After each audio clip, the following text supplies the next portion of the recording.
officially welcome! Welcome to Yin Yang Yoga. So we're going to start with the yin, which is the slow part. And tonight we're going to start with a reclining butterfly pose. Now, if you'd like, you can build yourself a little kind of lean-to, a little couch out of yoga props or pillows so that you can prop yourself up so your head is higher than your hips. I'm going to do that with this pillow. And so my shoulder blades will kind of live on this pillow along with my head, and everything else will be on the ground. Hopefully that makes sense. You can also put extra props in so that the back of that is higher, and that will give you a little bit more room if you want your whole back on the pillow.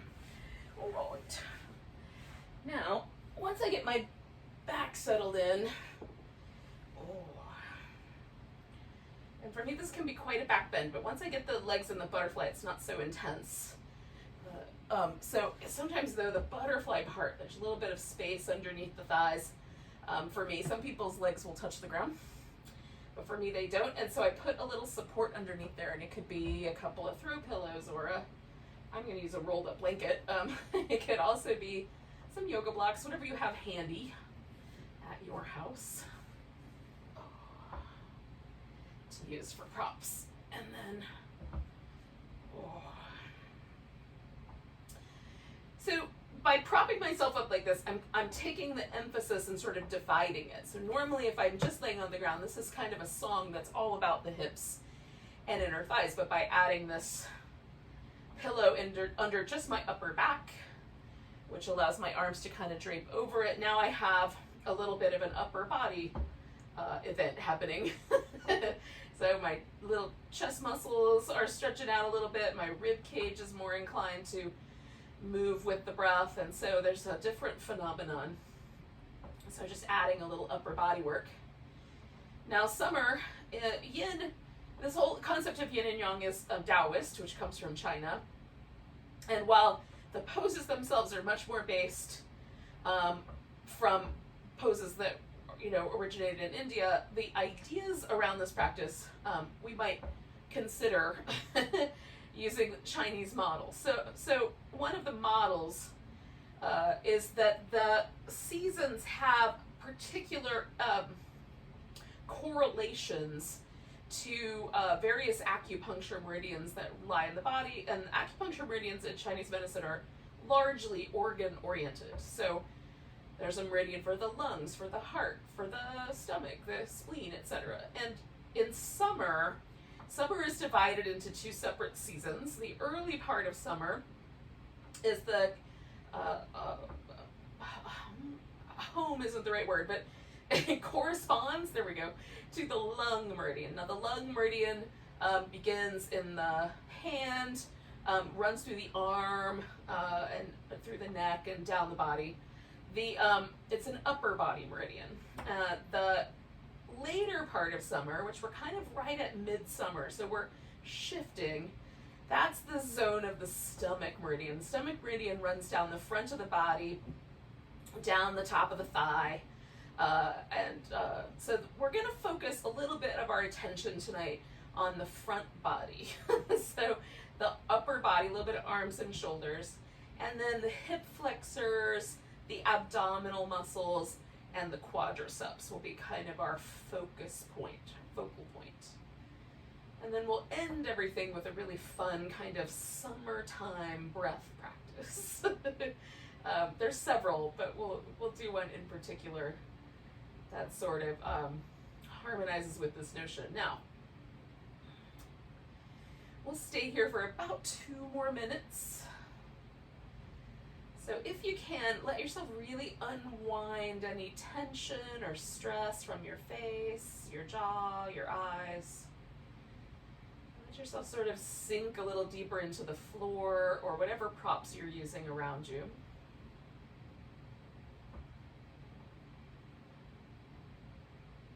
Let the palms of the hands relax and the fingers kind of gently release away from one another.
more breaths.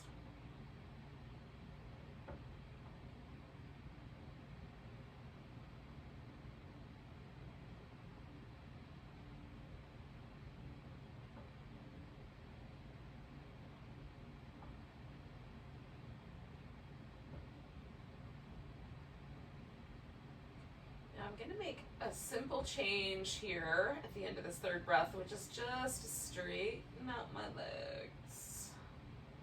I'm going to pause there because just that act has kind of shifted my body a little bit more into a bit more of a back bend. So now I'm experiencing a little bit more of that sense in my lower back of a back bending pose like the fish or the cobra.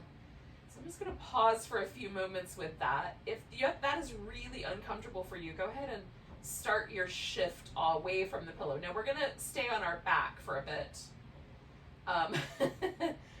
But I'm being a little leisurely about that, which is very in keeping with the yin idea. So in this notion of the Tao, the reality is that everything emanates from the same place. There's only really one creative force in the universe. But it is impossible to articulate, talk about, or in other ways explain, except by breaking that one thing into two things, opposites. So we can't describe anything unless there's something else that's the opposite of that thing. This is the notion. So yin and yang have qualities that are only qualities when they're juxtaposed towards one another. Things can change. So the sun is brighter, bigger, bolder, more intense than the moon. So the sun might be considered yang, the moon might be considered yin, but as soon as we change the relationship and now we say holding the moon up against the black of the night sky, the moon might become yang, the night sky might become yin. So these are changing relationships, but the notion of yin is that while it does move, it does have a quality of movement, it's a much more relaxed quality of movement than yang, which has a more active quality of movement. So the idea behind this practice is that we're going to have a little bit of this kind of slower, more deliberate movement, and then a little bit more peppy, sort of energetic, muscular movement. So for the yin portion, just kind of being a little bit leisurely. So we're going to do a spinal twist. Now, this will get both the upper body meridians and the lower body ones and the abdominals. So we're going to kind of be in keeping with this notion. Now, some of us are going to be super comfortable with the legs resting on the floor. The upper back will rest very comfortably on the floor. For me, like when I twist my legs over to the right, my right shoulder is very comfortably on the floor, but my left shoulder blade, while touching the ground, is ever so slightly being lifted off the floor. It's just very, very light. So I'm going to put a pillow underneath my legs and kind of drape them over it so that they'll stay put and they're comfortable. But just by doing that, now my shoulder blade on the left side is heavy on the floor again. So it is now resting comfortably. I'm also going to take a little blanket and just tuck it into my low back so I can sort of lean into the blanket a little bit. So I just have that slight feeling of support there, which for me does some really magical things for my nervous system. It lets my nervous system think that I've got my own back, so to speak. And for some reason it causes a little bit of a sense of like, oh, okay, cool, we're good, it's all good. So I put that little blanket there when I feel like I want to stay a while. And then I'm just experimenting with my arm. Do I want this left arm to be down a little bit? Do I want more of kind of a cactus is feeling kind of nice to me today? And a little like chest height or just below the shoulder height is kind of feeling like a good zone. And then I turned my head to the right, and I think I like that better than straight up. But you could also turn your head to the left, right? Depending on which way you've gotten into your twist. So We're going to stay with this guy for about 4 minutes. It's going to be our primary yin tonight. Is just the first pose and then these two twists. So we'll stay a while. And again, we're sort of, we're tugging on the tissue. Now, acupuncture meridians lie in the connective tissue that lives underneath the skin, so the superficial fascia. And they seem to be kind of places where fluid gathers in the connective tissue. So there is a kind of an opportunity for the nervous system to transmit information across the fascia to other nerves in these particular zones. And so the modern theory on meridians is that the fluid in the fascia sort of helps translate the kind of nerve impulses that live around them, so that there's a communication that's happening through the fascia. We'll see. It's an interesting idea, and I'm not equipped to dismantle it at this time. But if that is so, then when we're tugging on this area of our body, like any of the areas of our body, we might in some way impact the nervous system's ability to talk to itself across those channels, those spaces. Not in the very direct and exact way that an acupuncture needle might, but in a more kind of loose and general way. Now, who knows? I think it's interesting. I definitely am not willing to discount it because I feel a lot of interesting benefits from yin, so there might be something going on, something to it.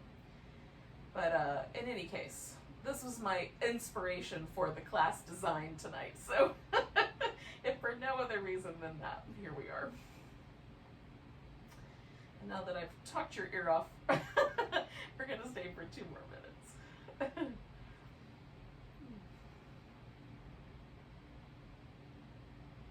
Now again, because the lungs are kind of emphasized in this early part of summer, we can also spend a little bit of time with breath awareness.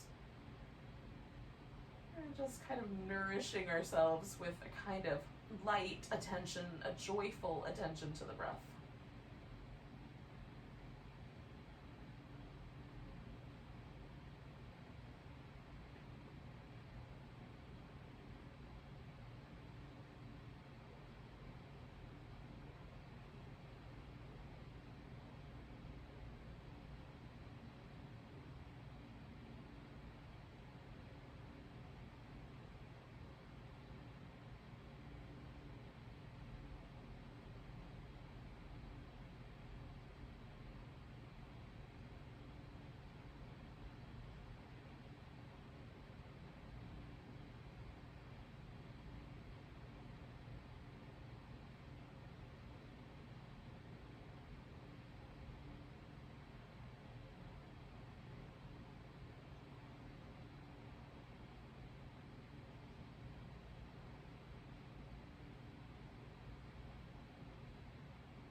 Okay, so we're going to take a nice big breath. And then I'm going to slowly take myself back. So first I need to take this little blanket out from behind me. Depending on what your prop arrangement is, you might need to do some prop movement as well. And then I'm just going to sort of let myself peel back to the center. Now I'm going to do a little bit of movement.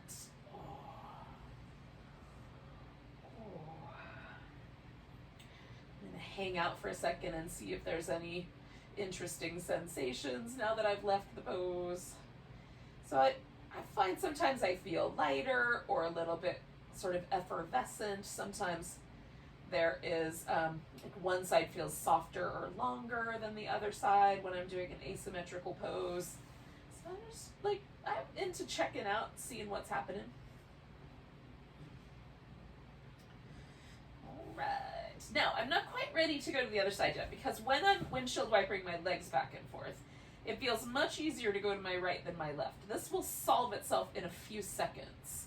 But as soon as I feel like, I'm pretty much there now. But I just was waiting until it was like an even sensation. There was no difference between taking my legs to the right or to the left. And then I know that the fluid in my spine has pretty well adjusted itself for the twist here. Okay, so I'm gonna tuck my pillow in, tuck the blanket in so I can kind of lean into it a little bit. Now, again, we're gonna stay a while, a few minutes.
About halfway through, just kind of letting ourselves check in, if you need to make any adjustments or any slight shifts to make it more comfortable, you can do that. Maybe you're starting to feel things softening. Sometimes for me, about 2.5 or so minutes into a pose, things start to get really nice and soft, somewhere in the 2.5 to 3 minute range.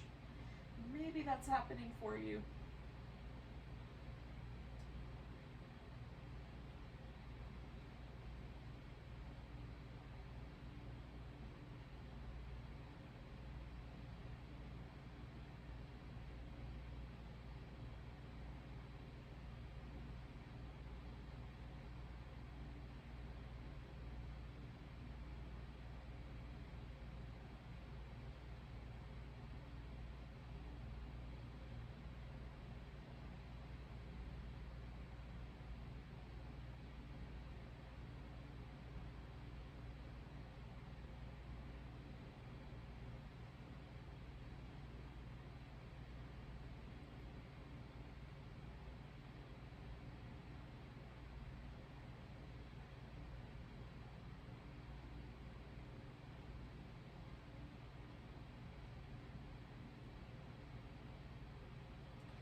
Take 2 more breaths.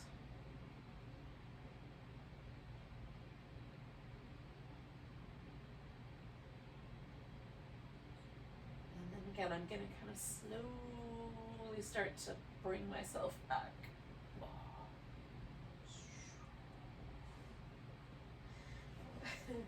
In no real hurry. And again, you might want to do a little bit of movement. Maybe just a little sort of relaxing in a neutral position. Reclining mountain pose, as it were. Why isn't it called reclining mountain pose instead of corpse pose? Someone tell me. It might be funnier for it to be a reclining mountain. In any case, this is the sort of stuff I think about when I'm supposed to be just paying attention to my breath. So, I'm doing a little windshield wipery movement because that makes my low back feel really happy. And we're gonna sort of start this sort of movement practice with a little movement for our shoulders. So we're we're trying to get the shoulder blades and the upper back to be part of this.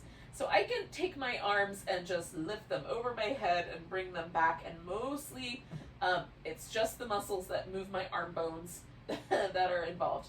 But I'm going to try to involve more of my chest and upper back by being a little bit more purposeful about it. So laying on your back with your feet on the floor, you're going to reach your hands down towards your feet or towards your heels and try to feel yourself depress the shoulder blades down.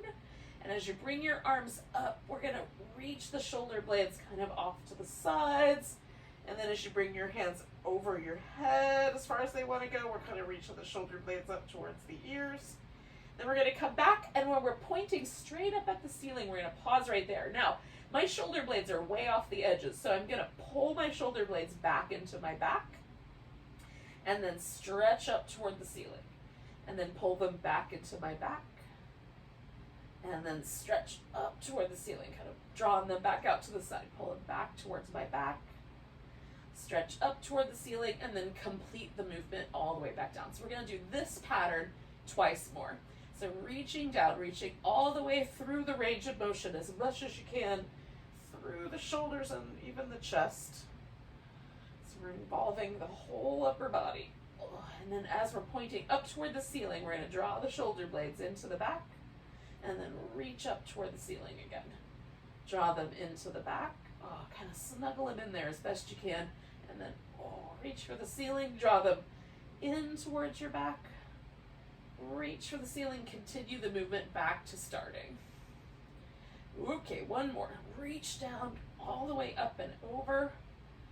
Reaching as best you can. Coming back, and when we get to that point where we're pretty well pointing up at the ceiling, we're going to pull the shoulder blades back in. Reach back out. Pull the shoulder blades back in. Snuggle them in there. Reach back out. And one more time, snuggle them in. And then reach it up toward the ceiling. We'll finish that round. And that's going to be, that feels nice.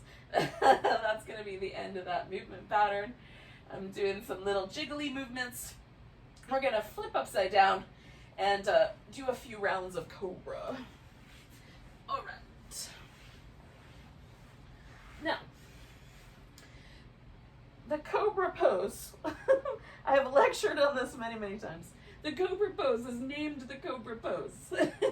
As such, I think there are implications for how it's best done.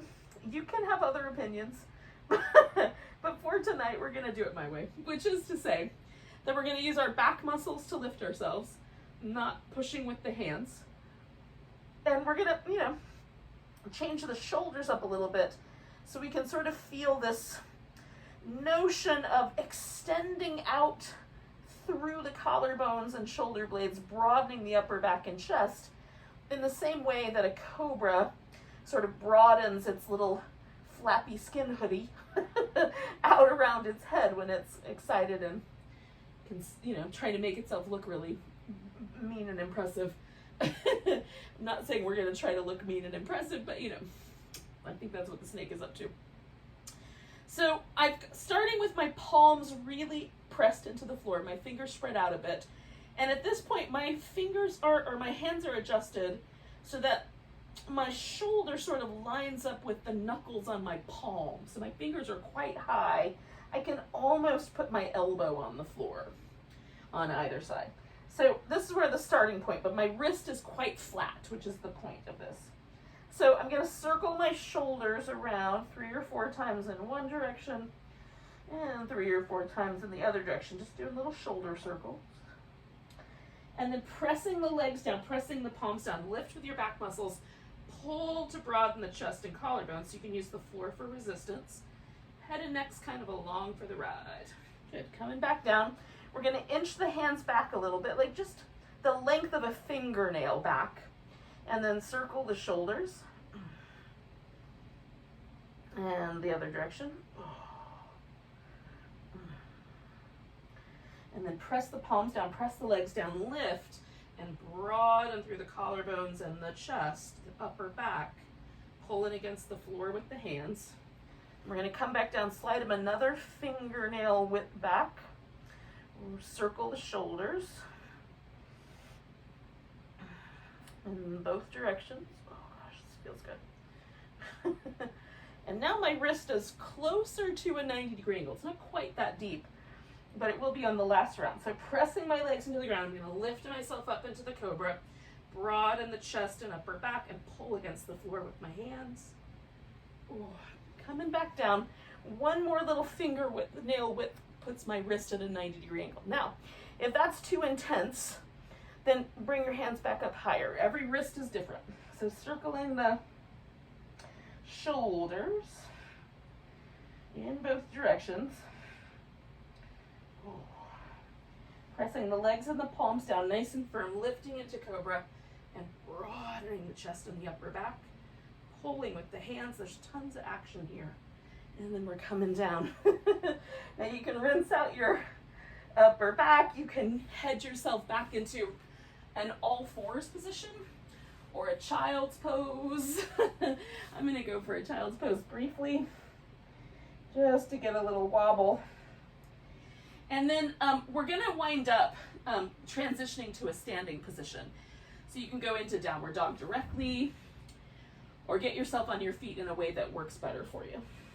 So I'm going to do some little transitions. I'm going to hang out with my down dog for a short period of time, and then we'll wind up collecting each other in a standing pose in a moment.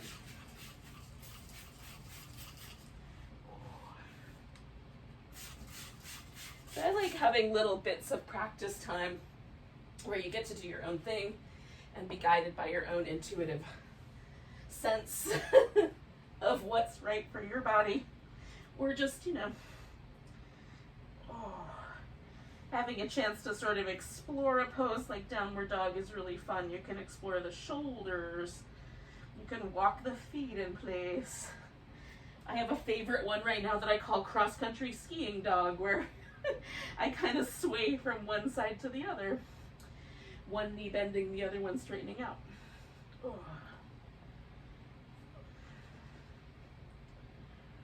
And then when you reached your kind of like feeling of doneness, whatever that might be, physically, mentally, emotionally, you're done with downward dog. You'll just get yourself to a standing position.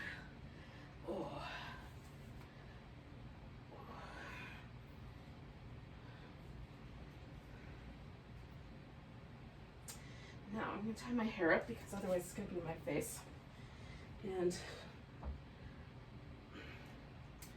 I'm going to get a quick sip of water, and then I will meet you guys in mountain pose.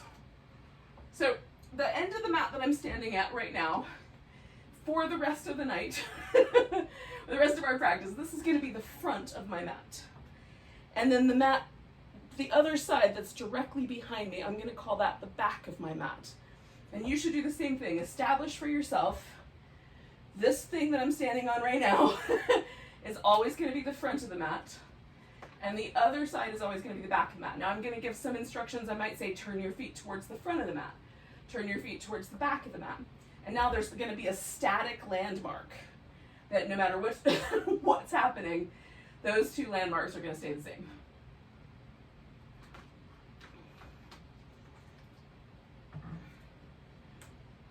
Now, feeling your mountain pose right where it is right now. Notice if there's any sore spots.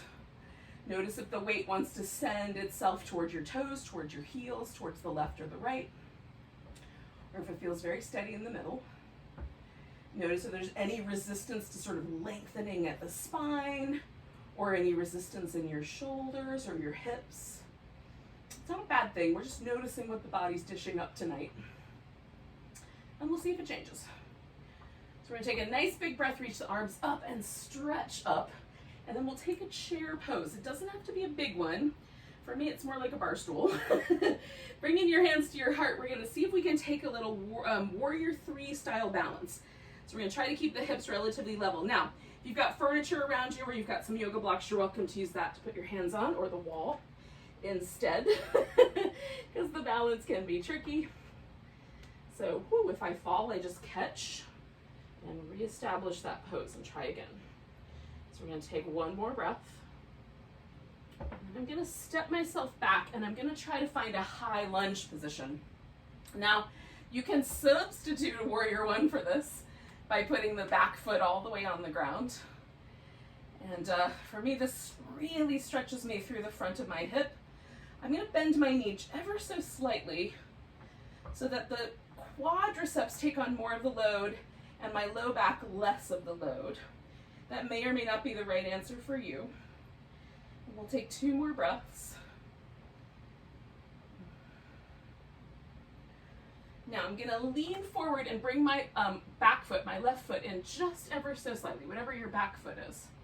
And then we're going to stretch both legs out straight and see if both feet stay on the floor. I feel like I'm on a tightrope, so I'm going to wiggle my right foot a little to the right.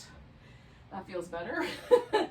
And then folding towards my right leg and noticing the hamstring stretch here.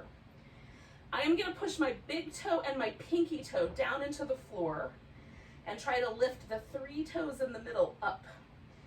Now, I'm not especially successful, but just the effort of doing that has brought all of my arches in my feet into my awareness. So kind of feeling the surface that we're on, the mat, the arches of the feet lifting, coming up to that back part of our thigh and calf muscle.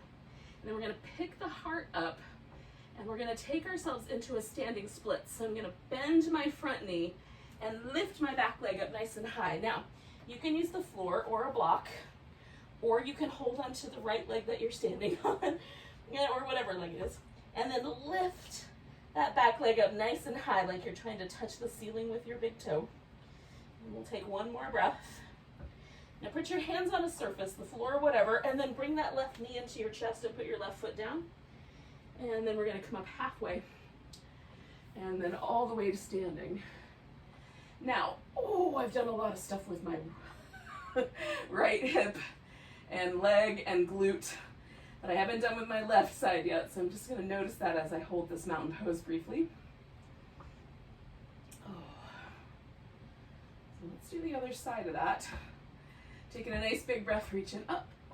Come into chair pose. Hanging out with our quads briefly. Hands to the heart, weight on the other leg, in my case the left. And then we're going to try to transfer into a warrior 3-like pose. So the hips as level as we can keep them.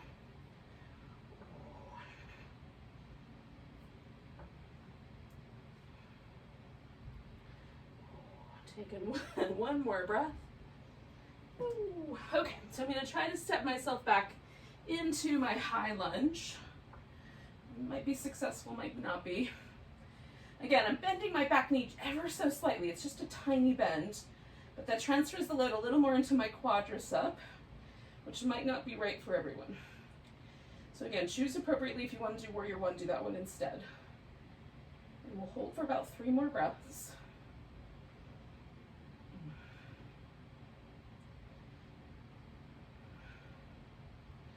All right, so that front body got the stretch. Now we're going to lean forward, bring the back foot in ever so slightly, a little bit, enough, whatever the right word is, so that we can get both feet on the ground, both legs straight.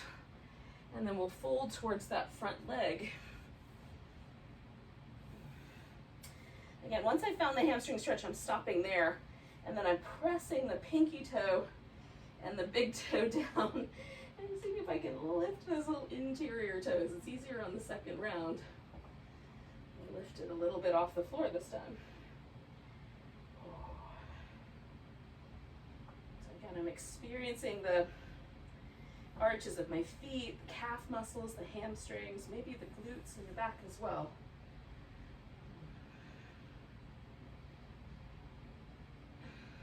One more breath here. All right, we're going to bend this front knee and see what happens if we try to lift that right leg or back leg all the way up towards the ceiling. And maybe we hang on to the furniture or the floor or a block. Maybe we let go for a bit. And see what happens if we try to fly. One more breath. All right, we're going to bring that right knee into the chest, put the foot on the ground. Come up halfway and all the way to stand and give yourself a nice big stretch. Ooh. All right. So we're noticing how mountain pose feels now. All right, so this is going to be the round where we kind of go from the front of the mat to the back of the mat and back to the center. So we're going to take ourselves into whatever balancing pose feels interesting. Now for tonight, I'm going to do a variation on the dancer. So I'm going to put my weight in my right leg first, and I'm going to use a strap on my left. So nice big breath. I'm going to stretch my arms over my head, shift my weight into that right leg, and then begin to pick my left leg up behind me. And ooh, I'm including this over my head position with my arms, but you could reach back with one hand and hold the foot, or pick a different balancing. Maybe tree is your jam tonight.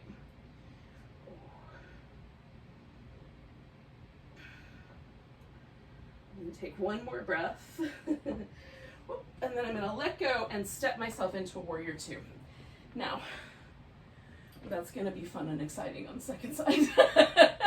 All right, so finding my warrior two nice and steady. I'm gonna come back to a reverse warrior, over to a side angle. Now I'm emphasizing the stretch through the front of my belly, and so more so than my lower back, right? So kind of reaching a little bit through the belly. Ooh. All right, one more of those. And then I'm gonna straighten out my front leg and turn my feet around. So now I have a wide angle forward bend suspending me between the front of my mat and the back of my mat. And I'm gonna leave my feet turned slightly towards the inside, but you may want yours pointed more like a 45-degree angle with the toes out. Now, you might find, sometimes I like blocks for this a little bit more. So I'll put a block under each hand. So I've got a little more lift. But what I'm gonna do is sort of like I'm trying to make my shoulder blades do a kind of piston movement, like a car engine. I'm gonna take the right shoulder blade and kind of stick it up in the air and let the left elbow bend and get really loose. And then I'm gonna switch, straighter left arm, shoulder blade coming way up as high as I can. Now I'm using the floor as resistance, but again, it would be better to do blocks. Throw blocks in there. So one shoulder blade at a time, kind of pistons up and then down.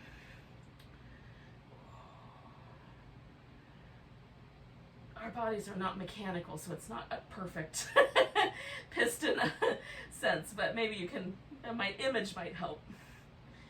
Okay, now I'm going to circle myself around toward the back of the mat. So I'm turning my left foot around to the back of the mat, and I'm going to bring my right foot with me and establish my warrior two shape. And then I'm going to come all the way up and come to my reverse warrior. And then my side angle, again, I'm kind of emphasizing the stretch on the front of my abdominal wall rather than the back. It's just a matter of how I'm turning my rib cage to get that. Oh, one more of those.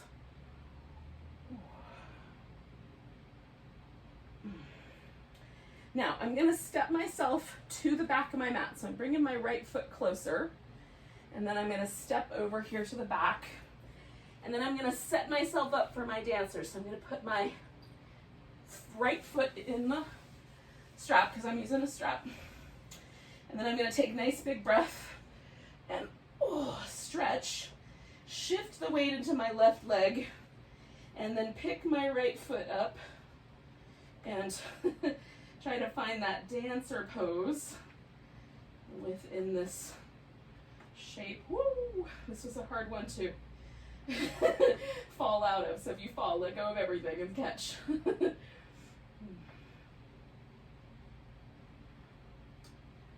try for 2 more breaths.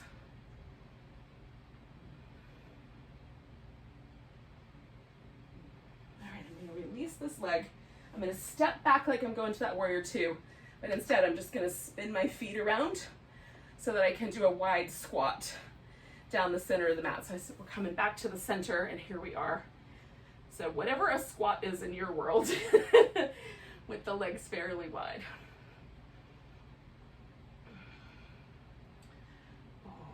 Now we're going to get our way to the ground. So I'm going to start by folding forward. And then I'm going to sort of step back like I'm going to go to down dog, bring my knees to the ground and kind of roll myself into a seated position. And that may not be the right methodology for you. So get yourself into a seat that works for you. So coming back to this notion of twisting again, like this front abdominal area is kind of the area we're after. Chest, shoulders. So I'm just sitting in a cross-legged position. My left leg is in front, and this is really simple, but you can have the left leg lifted if you like. So sit up tall. If your sit bones are even on the floor, then just turn from your belly button around towards whatever leg is the front leg. So in my case, to the left. If one sit bone is a little higher, allow that sit bone to move with you as you turn a little bit of the pelvis and then from your belly button around into your twist. If one sit bone is lifting off the ground, we want to take care of the sacrum. So just be mindful of your low back. Now my left shoulder blade wants to kind of stick forward because of the way I've twisted my upper back. And that's normal. But what I'm going to do with it is just gently relax it a little bit. So rather than go with that inclination, I'm going to try to let that left shoulder blade really soften. And then come back to the breath.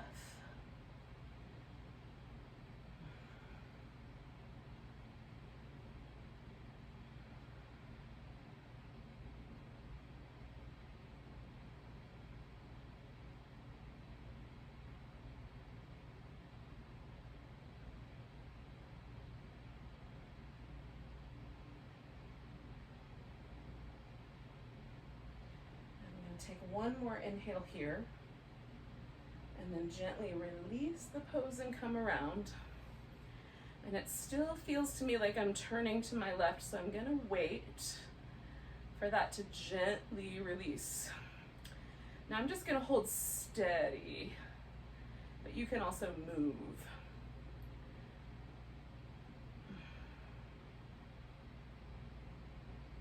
Okay, so that has softened about half the distance. I'm just going to give it a little wobble.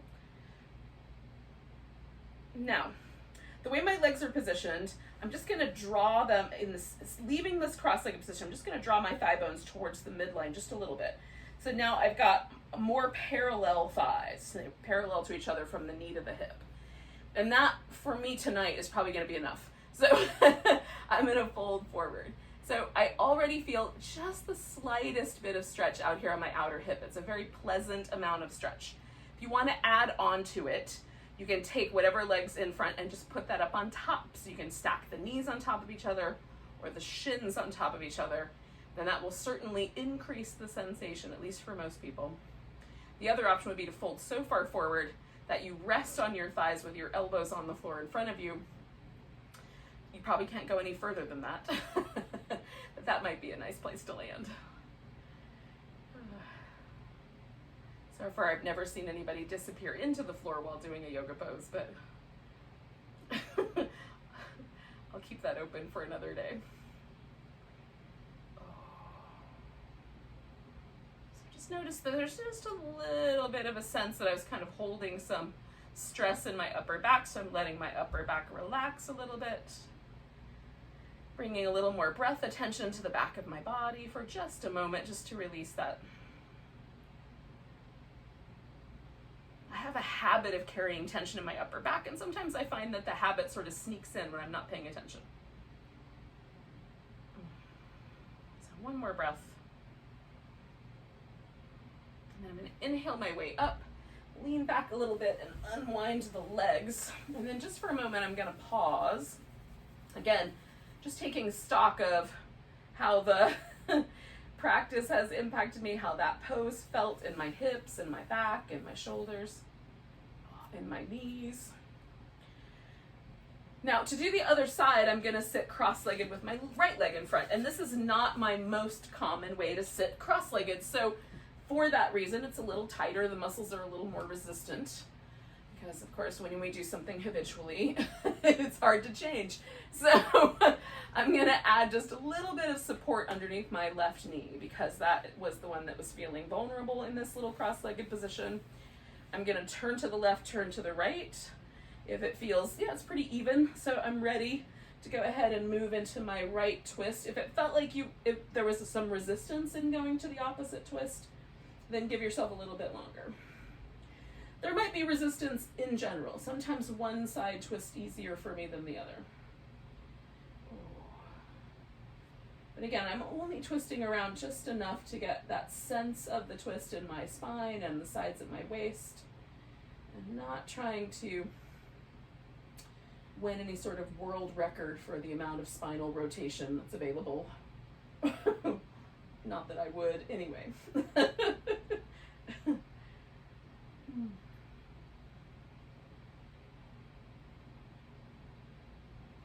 Again, my right shoulder blade wants to sort of stick up, so again, I'm just focusing on letting that right shoulder blade sort of relax down into my back, not being too forceful with it, just trying to release any. Sometimes when there's slight inclination, my muscle will then activate to increase that situation. So there's a slight inclination for that shoulder blade to lift because my ribs are moving into the twist.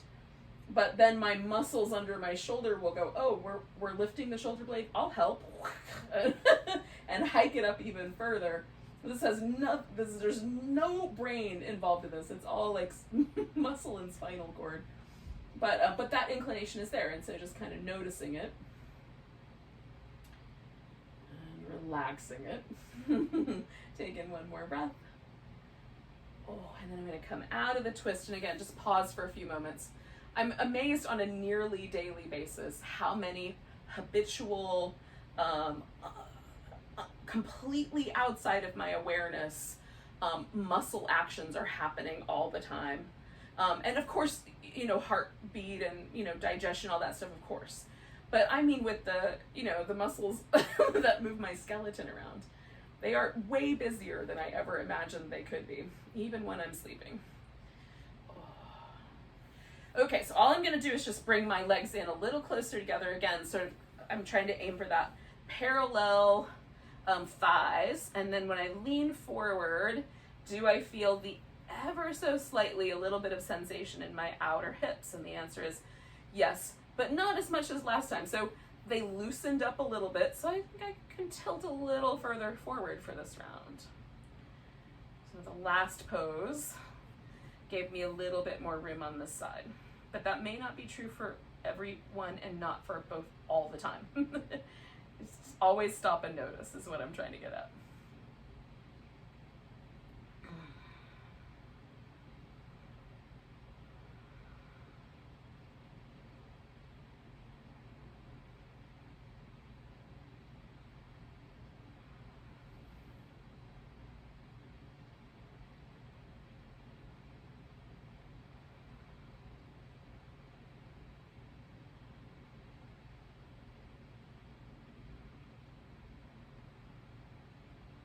I'm going to do 2 more breaths. second one, I'm going to fill up with air. And then float myself up and out of the pose. Exhaling and straightening out my legs for a moment. Just leaving that forward bend. Now, there's a couple of different summertime breaths. The one that we're going to do today is particularly about creating a sense of more lightness and joy. A little bit of silliness, a little bit of lightness in our world. So this is that last week. We're coming up towards the summer solstice over the weekend. And so this is the brightest time of year, the most light that we'll be surrounded with or experiencing.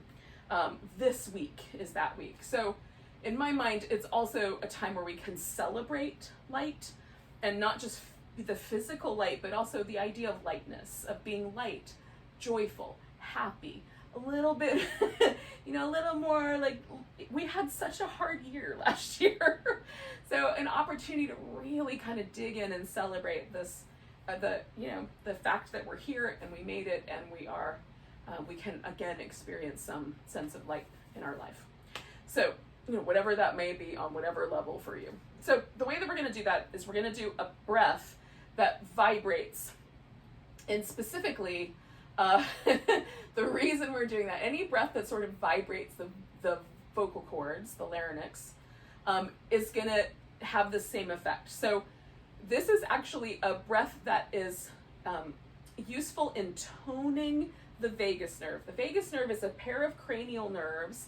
They come out of the brain. They travel through the throat. They go through the heart, the lungs, the intestines, the liver, all the way down to the large colon. And so this particular nerve pathway, and it's two nerves, but this pathway is the connection between our brain and our gut. So when we have those things where we know something in our gut, we're probably experiencing the connection between the vagus nerve and the gut from this, or between the brain and the gut through the vagus nerve. Now, the vagus nerve is also responsible for our ability to, when we find ourselves a little bit stressed or a little bit in danger, the ability to sort of ramp down out of that. As soon as we realize, oh, the danger is past, if the vagus nerve is toned well, we can immediately shift gears and just, oh, cool, and calm right back down. When there's stress in our life, we get, the vagus nerve activates, and then then it activates to cool us down, to calm us down. So we're going to emphasize that sort of toning. So we're going to do that through this breath. Now, this is called Brahmani pranayama, which is also known as bee breath. And what you're going to do is you're going to take a big breath, and then you're going to hum until you run out of air. You're just going to hum. Then you're going to take a big breath, and then you're going to just hum. You can do any note. You can vary the note. But here's the kicker. So we're going to close off our ears so that it sounds a little bit like we have a hive of bees in our head. So you're going to take your thumb and just kind of press the little flappy bit of skin in so that you can cover the ear itself. And then you're going to take your fingers and just gently sort of lay them over your face so it's a little darker around your eyes. Don't put pressure on your eyeball. Just sort of lay them over your face. Okay, so when you're ready, you'll take a big breath, cover your ears, and then hum.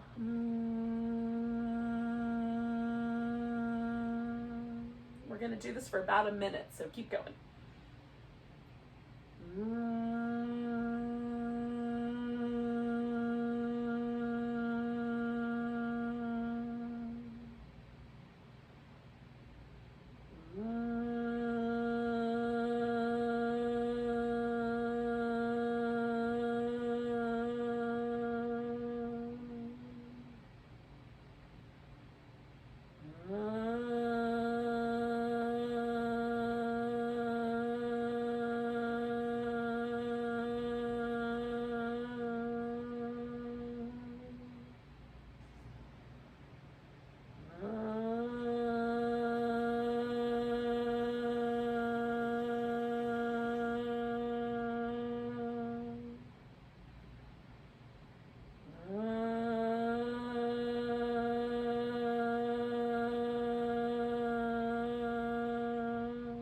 Two more rounds.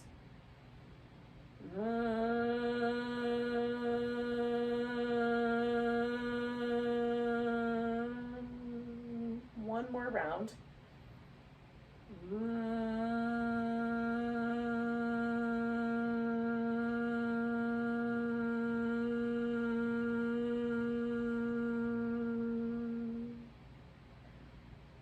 And when you're done, you're just going to uncover your ears and your face.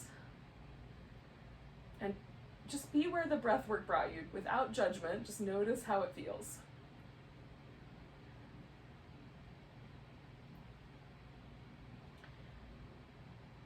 And kind of staying inside this sort of bumblebee breath state, we're going to gently slide ourselves into Shavasana.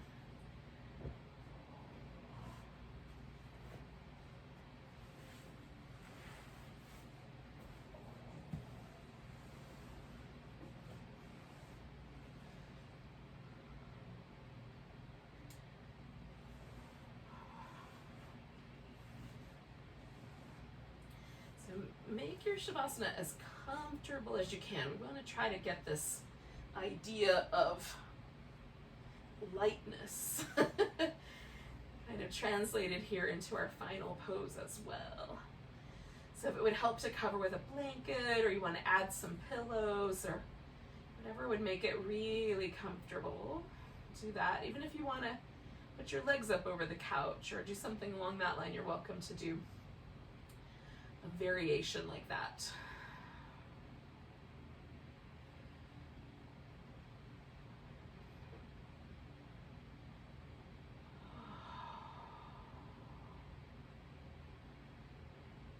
Let yourself sink into where the breath work brought us.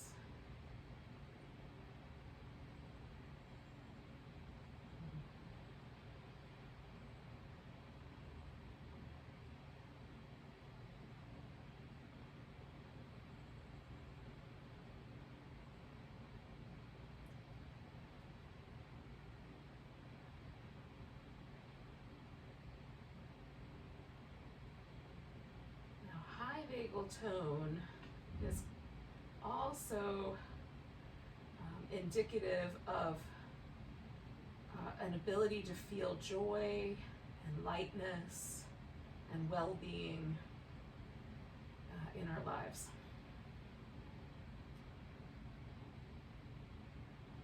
So let yourself sort of feel that lightness of being,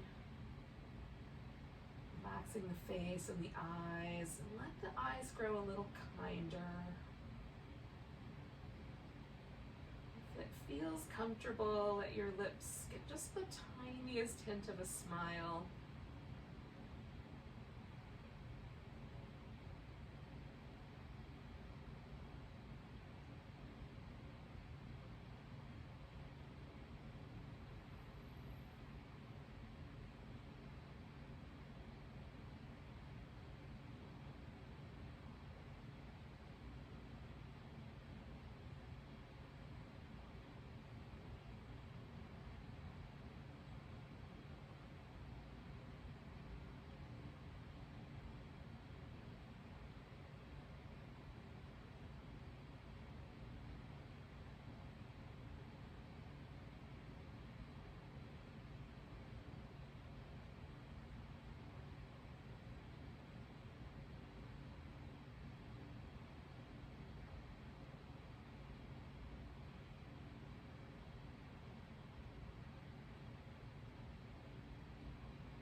ever so gently. Return your awareness to the breath.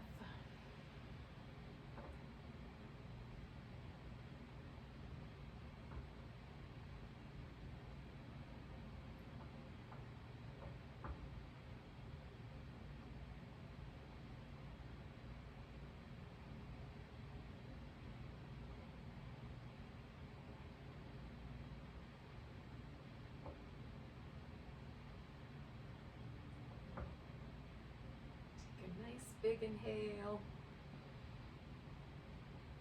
Let go with a big deep sigh. Wiggle your fingers and toes, fingers and toes. Stretch out your hands and feet. Give your wrists and ankles a little movement.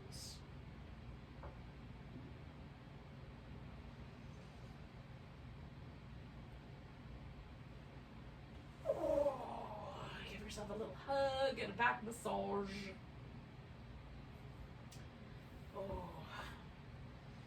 And then you can get yourself back to a seated position in the way that works best for you. Thank you so much for joining me for some yin yang, summertime yin yang. Let's take a big old breath together. Nice big inhale. Big deep sigh. Namaste.